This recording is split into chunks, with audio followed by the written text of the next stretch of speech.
जय माता दी मित्रों, कैसे हैं आप सभी। आशा करता हूं मित्रों आप सभी अच्छे होंगे, स्वस्थ होंगे। मित्रों, आज मैं आपको गुरु गोरखनाथ जी की सिद्धि के विषय में जानकारी दूंगा कि किस प्रकार से आप गुरु गोरखनाथ जी की सिद्धि प्राप्त कर सकते हैं।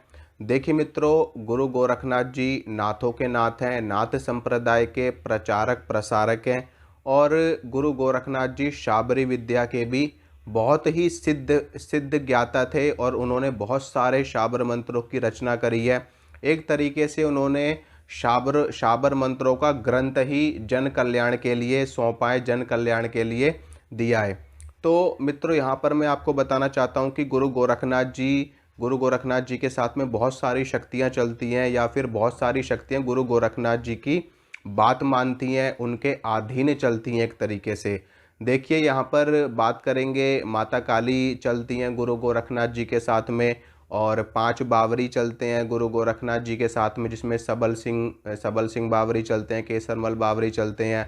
इसके अलावा गुरु गोरखनाथ जी के साथ में माँ ज्वाला चलती हैं और भी बहुत सारे पीर और पैगंबर, बहुत सारी सिद्ध शक्तियाँ गुरु गोरखनाथ जी के साथ में चलते हैं। भगवान शंकर शिव अवतारी गुरु गोरखनाथ जी को कहा जाता है, क्योंकि शिव जी के अंश मात्र हैं गुरु गोरखनाथ जी और इन्होंने बहुत ही सारी सिद्धियां, बहुत ही सारे शाबर मंत्र जन कल्याण के लिए दिए हैं। गुरु गोरखनाथ जी की सिद्धि अगर आप करना चाहते हैं तो सबसे पहले तो आपको लंगोट का पक्का होना चाहिए। अगर आप लंगोट के पक्के नहीं है तो गुरु गोरखनाथ जी की सिद्धि आप नहीं कर पाएंगे। धूने के देवता हैं और बगैर धूने के भी इनकी सिद्धि संभव नहीं हो पाती। तो पहला तो ब्रह्मचर्य बहुत ही ज़्यादा ज़रूरी होता है गुरु गोरखनाथ जी की साधना में। जो व्यक्ति ब्रह्मचर्य को नहीं धारण कर पाता, ब्रह्मचर्य का पालन नहीं कर पाता सही से, वो व्यक्ति गुरु गोरखनाथ जी को सिद्ध नहीं कर पाता। और दूसरा धूना, ये दो चीज़ें इनकी साधना में बहुत ही ज़्यादा महत्वपूर्ण होती हैं।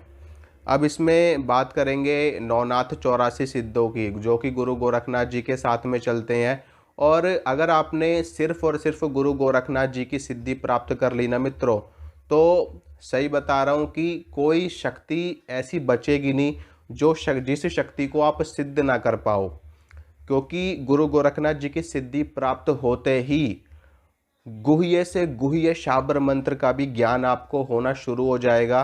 क्योंकि इस ब्रह्मांड में इतने इतने सारे सहस्रों शाबर मंत्र हैं, लाखों शाबर मंत्र हैं जो अभी तक लोगों के सामने प्रकट ही नहीं हुए हैं, जो कि गुप्त हैं, जो कि सिर्फ और सिर्फ गुरु शिष्य परंपरा के अंतर्गत चलते हैं या फिर स्वयं शक्तियों के माध्यम से लोगों को प्राप्त होते हैं। सिर्फ और सिर्फ कुछ ही मंत्र हैं जो प्रचलन में आए हैं, जो लोगों के समक्ष हैं, जिनमें आपने देखा होगा कि सिर दर्द झाड़ा लगाने के लिए होते हैं शाबर मंत्र, पेट दर्द का, शरीर दर्द का, और भूत उतारने का, भूत चढ़ाने का, मसानी का, और उसके बाद हनुमान सिद्धि का, काली सिद्धि का, भैरव सिद्धि का। बहुत सारे शाबर मंत्र हैं, लक्ष्मी सिद्धि के हज़ारों लाखों शाबर मंत्र हैं जो लोगों के सामने हैं, और हज़ारों लाखों शाबर मंत्र हैं जो लोगों के सामने प्रकट है ही नहीं। या तो वो गुरु शिष्य से चलते हैं या फिर वो शक्तियों के माध्यम से प्राप्त होते हैं। तो गुरु गोरखनाथ जी की सिद्धि होने मात्र से ही आपको सभी देवी देवताओं की सिद्धि प्राप्त होनी शुरू हो जाएगी। या फिर ये भी कह सकते हैं कि सिर्फ और सिर्फ थोड़े से जाप से ही अन्य की सिद्धि मिलनी आपको शुरू हो जाएगी। क्योंकि एक साधे सब सदे, सब साधे सब जाए। अगर आपने एक को सिद्ध कर लिया तो सारे अपने आप ही आपसे सिद्ध हो जाएंगे।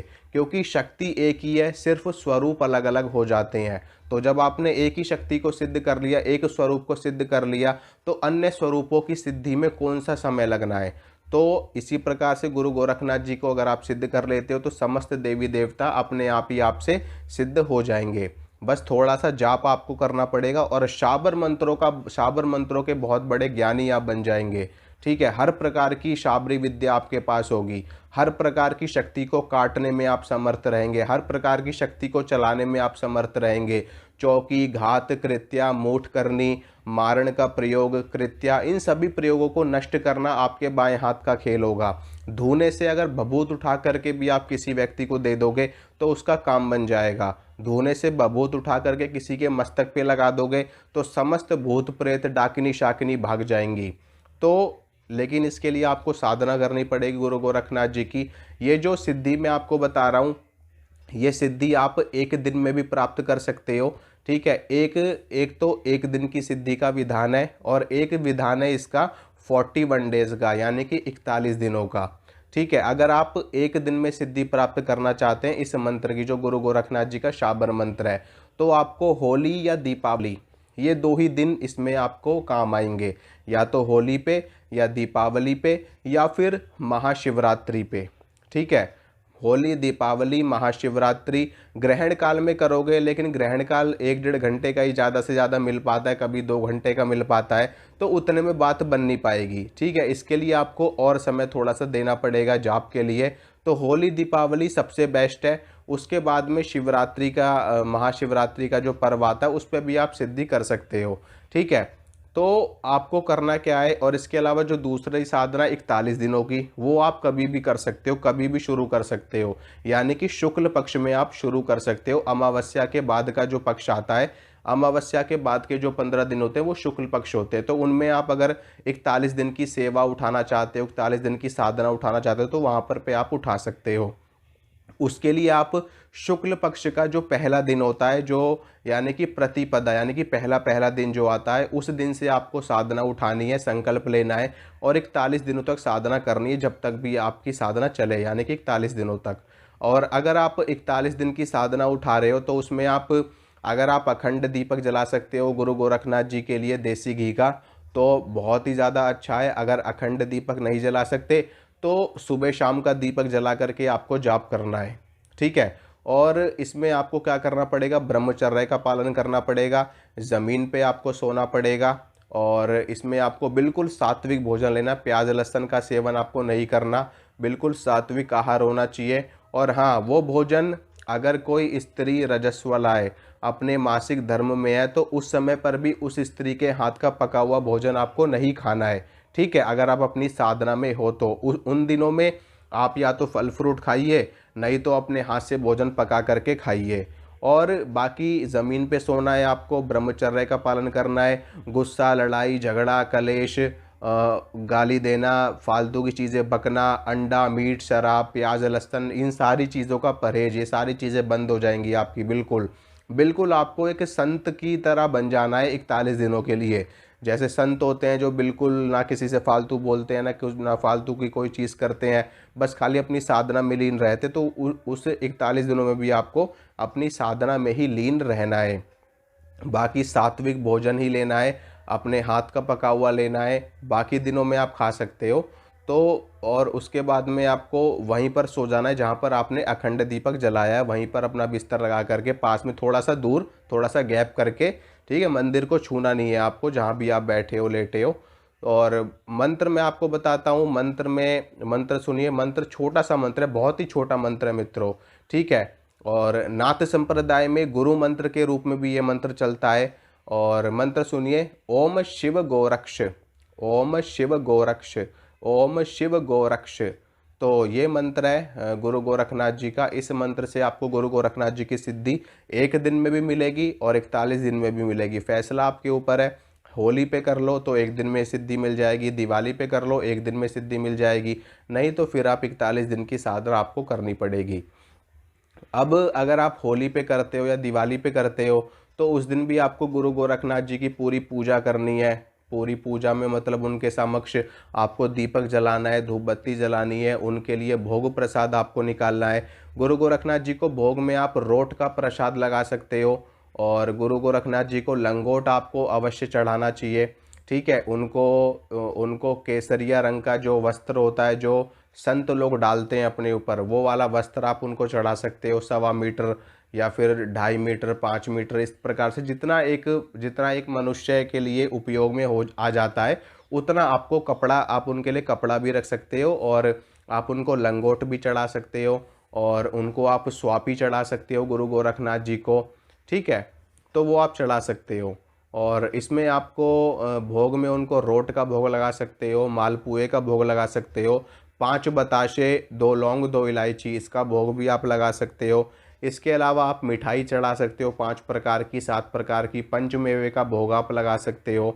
और इसमें आप देसी घी और ड्राई फ्रूट्स में बने हुए जो हम मालपुए बनाते हैं, वो आप लगा सकते हो। तो इन सभी में से जो भी प्रसाद आप चढ़ाना चाहो, अगर आपके पास कुछ भी सामर्थ्य नहीं है तो आप मिश्री के दाने भी चढ़ा सकते हो, ठीक है, और बताशे चढ़ा सकते हो। और अगर वो भी आपके पास नहीं है तो आप चीनी रख के भी साधना कर सकते हो, भूरा रख के भी साधना कर सकते हो। देसी घी में थोड़ा सा भूरा मिला करके वो भी आप रख करके साधना कर सकते हो। मतलब कि अपने सामर्थ्य के हिसाब से आपको सेवा करनी है, अपने सामर्थ्य के हिसाब से गुरु गोरखनाथ जी को भोग प्रसाद आपको चढ़ाना है, ठीक है। ऐसा नहीं है कि साधना करने के लिए आप कर्जा लो, कर्जा लेने की कोई आवश्यकता नहीं है मित्रों। जितनी आपकी औकात है, जितनी आपकी क्षमता है उसके अनुसार, ठीक है, भगवान सब देख रहे हैं, गुरु गोरखनाथ जी सब देख रहे हैं, वो आपके ऊपर अवश्य कृपा करेंगे। वो तो भाव के देवता हैं वैसे भी। अगर आप कुछ भी अर्पित नहीं करोगे, सिर्फ उनके मंत्र का जाप भी करोगे ना आप, तब भी आपको सिद्धि मिल जाएगी उनकी, ठीक है। ऐसी उनकी लीला है। लेकिन हमें अपना फर्ज पूरा करना पड़ता है, हमें अपना पूरा करना चाहिए, हमें अपने भाव प्रकट करने चाहिए। इन सारी चीज़ों को चढ़ा करके दे करके इससे हमारा भाव प्रकट होता है, ठीक है।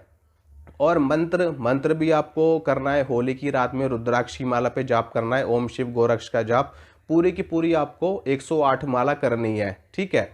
108 माला अगर आप एक ही दिन में कर लोगे होली पे या दिवाली पे, तो आपको एक ही दिन में सिद्धि मिल जाएगी गुरु गोरखनाथ जी की।